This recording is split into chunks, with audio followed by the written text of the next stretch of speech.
Hello everyone, उम्मीद है सब लोग ठीक होंगे, अच्छे से होंगे। तो आज हम जेकेएसबी फाइनेंस अकाउंट असिस्टेंट मैथ का सिलेबस देखेंगे और मंडे ऑनवर्ड से इसकी क्लासेस इसी यूट्यूब चैनल एग्जाम सक्सेस अड्डा पे कंटिन्यू होंगे।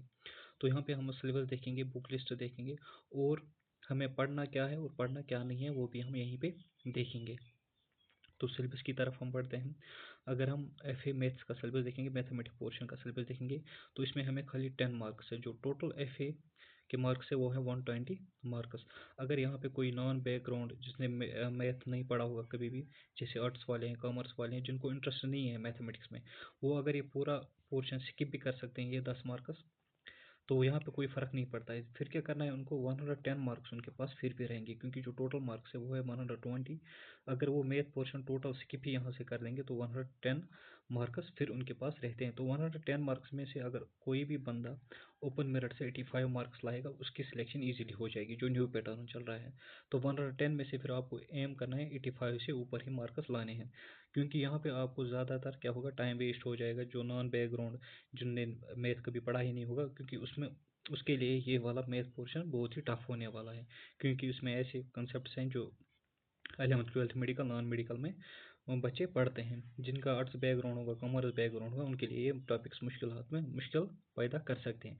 हाँ, अब जिसको मैथ अच्छे से आता है, जिसको इंटरेस्ट रहेगा, वही यहाँ पे पढ़ सकता है, वो ये 10 मार्क्स भी हासिल कर सकता है। तो मगर यहाँ पे मसला क्या है, जो नॉन बैकग्राउंड है, आर्ट्स वाला, कॉमर्स वाला, वो अगर इसको स्किप भी कर सकते हैं, फिर भी उनके पास 110 मार्क्स रहेंगे, क्योंकि जो यहाँ पे वो एक मंथ वेस्ट करेंगे मैथ पोर्शन पे, वो ही यही एक मंथ किसी और सब्जेक्ट में लगाएंगे या जनरल नॉलेज पे लगाएंगे, क्योंकि वहाँ से उनके मार्क्स अच्छे खासे आ जाएंगे। फिर उनके पास क्या रहेगा, 110 मार्क्स में से वो अगर 85 से ऊपर ही लाएंगे तो उनकी सिलेक्शन ईजिली हो जाएगी। तो ये होगा, अगर कोई स्किप भी कर देगा फिर भी आपकी सिलेक्शन अच्छे से हो जाएगी। अगर कोई math portion finance account assistant का स्किप ही कर देगा, टोटल स्किप ही कर देगा, फिर भी उनकी सिलेक्शन हो जाएगी। तो अगर हम सिलेबस की बात करें, यहाँ पे क्या है, first simple and compound interest. ये जितने भी जेकेएसबी एग्जाम्स हैं जहाँ पे मैथ पोर्शन है, वहाँ पे एक इंपॉर्टेंट टॉपिक रहता है, सिंपल एंड कंपाउंड इंटरेस्ट। तो ये तो ईजी हो जाएगा हर एक बंदे के लिए, वो इसको पढ़ सकता है। फिर क्या है, linear equation with two variables. तो ये भी ईजी एक टॉपिक है यहाँ पे, इसको भी कोई भी आर्ट्स वाला भी पढ़ सकता है, कॉमर्स वाला भी पढ़ सकता है, ये टॉपिक उतना मुश्किल नहीं है।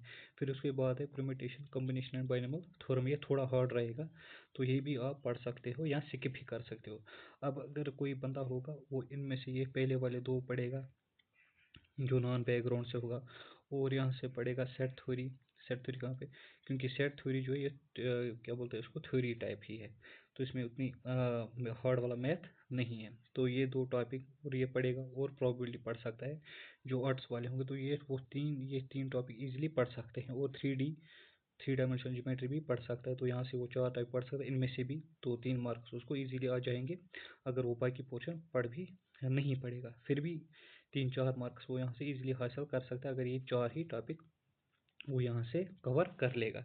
तो बाकी को अगर वो लीव भी करेगा तो फिर भी तो 3-4 मार्क्स यहाँ से वो हासिल कर सकता है। तो बात हम आगे करते हैं। तो फर्स्ट जो हमारा सिलेबस में है वो सिंपल एंड कंपाउंड इंटरेस्ट है। ये हर एक पोस्ट में मैथ पोर्शन का एक टॉपिक रहता है। Linear equation of two variables, ये भी इजी टॉपिक है यहाँ पे। Permutation, combination and binomial theorem, तो ये भी आपको यहाँ पे पढ़नी है। लिमिट्स एंड डेरिवेटिव्स भी आपको पढ़ना है। जो डिफरेंशिएशन एलिमेंट्स है वो यहाँ पे 11th स्टैंडर्ड का आपको पढ़ना है। Set theory, basic and concepts and application, ये भी 11th मैथमेटिक्स जो जेके बोर्ड या एनसीईआरटी में उसी का एक चैप्टर है। रिलेशन एंड फंक्शंस भी 11th का ही चैप्टर है। मैट्रिसेस एंड डिटरमिनेंट्स, ये 12th एनसीईआरटी या 12th क्लास का एक चैप्टर है। प्रोबेबिलिटी तो ये 8th में भी इंसान पढ़ता है, 9th में भी पढ़ा होगा किसी ने, 7th में भी पढ़ा होगा। तो प्रोबेबिलिटी यहाँ पे ईजी है। कोऑर्डिनेट एंड 3 डायमेंशन ज्योमेट्री, ये 10th और 9th में आप इजीली पढ़ते हो बचपन में। और फिर क्या है, वेक्टर्स। वेक्टर्स जो मेनली यहाँ पे वो फिजिक्स का पोर्शन है, अगर हम 11th की बात करें, और मैथमेटिक्स में भी हैं ये। तो ये हमारा क्या है, सिलेबस है, टोटल सिलेबस। अगर हम यहाँ पे बुक लिस्ट की बात करें, तो बुक्स आपको, अगर आप क्या बोलते हैं उसको, 11th जो मैथमेटिक्स है वो लाएंगे, जो जेके बोर्ड या एनसीईआरटी का होगा, या 12th। और 12th, क्योंकि 12th में आपको मैट्रिक्स एंड डिटरमिनेंट्स आपको पढ़ना है। और बाकी जितना भी है यहाँ पे जो लिमिट्स एंड डेरिवेटिव्स, ये आपको 11th में ही निकल जाएगा। सेट थ्योरी भी 11th क्लास के एनसीईआरटी से निकल जाएगा। परम्यूटेशन, कॉम्बिनेशन भी निकल जाएगा।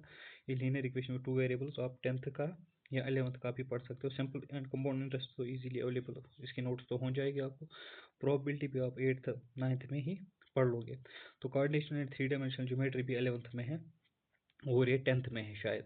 और वेक्टर्स भी आपको 11th एनसीईआरटी से ही निकल जाएंगे। तो बुक लिस्ट आपको सैम्पल रखनी है जो कि बोर्ड की 10th 11th और 12th की जो मैथ बुक्स आती हैं, हर किसी के घर में बच्चे 11th 10th या 12th में पढ़ते हैं, वहाँ से आप वो बुक्स ला सकते हो और वहाँ से आप इजीली इसको कवर कर सकते हो। तो हमारे टेलीग्राम चैनल पे भी आपको इनके नोट्स मिल जाएंगे। तो मसला यहाँ पे क्या है, अगर किसी बंदे को टोटल मैथ पोर्शन का कुछ आता ही नहीं है, समझ भी नहीं आता है, वो यहाँ पे टाइम वेस्ट करने के बगैर इसको स्किप ही कर देगा।